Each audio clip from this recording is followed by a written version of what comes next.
Uhali gani mpenzi wa soka, karibu tena katika chaneli hii, na kama ni mara yako ya kwanza kabisa, tafadhali tunakuomba ubonyeze alama ya subscribe, pia alama ya kengele, ili uwe wa kwanza kujipatia taarifa zetu punde pale tunapoweza kuziweka hewani. Kwa hiyo kama ni mara yako ya kwanza, please subscribe na hakikisha unabonyeza alama ya kengele ili usiweze kupitwa na taarifa mbalimbali za kimichezo na burudani katika ligi kuu ya NBC Premier League. Sasa leo hii tumeweza kupenyezea taarifa mbalimbali, ambapo taarifa nzuri au mbaya kwa klabu ya Young Africans Sport Club ni kutokana na maneno na kejeli ambazo msemaji wao wa zamani, yani Haji Sunday Manara, ameweza kutoa kauli mbalimbali akiwaponda viongozi,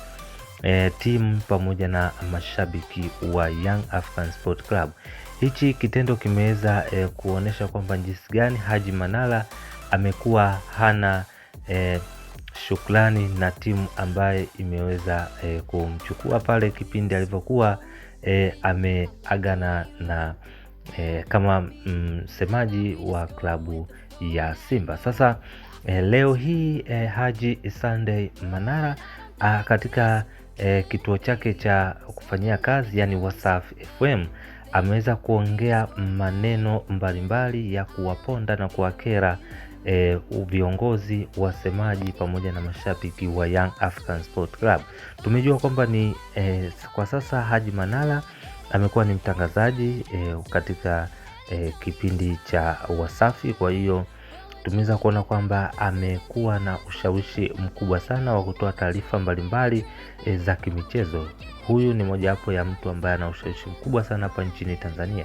Kwa hiyo endapo kitu akiongea kinakuwa kina madhara makubwa sana. Kwa hiyo klabu ya Yanga imeweza kusikitishwa sana na maneno ambayo Haji Manara amekuwa akiyatoa kadri za siku zinavyozidi kwenda. Hivyo tunategemea kwamba msemaji mkuu wa klabu ya Young Africans Sport Club, yani Ally Kamwe, ataweza kutoa tamko la kumuonya Haji Sunday Manara kutoa matamshi mbalimbali anaweza kuyatoa ili kuikosoa klabu ya Yanga. Hivyo ameweza kusema kwamba Young Africans Sport Club baada ya kufungwa katika kombe la shirikisho, yeye anaamini kwamba katika ligi pia Yanga anaenda kufungwa leo na klabu ya Azam FC. Kwa hiyo ameweza kuonesha kijembe hicho, kwa sababu yeye kwa takwimu zake anaweza kuona kwamba klabu ya Yanga imeweza kushuka kiwango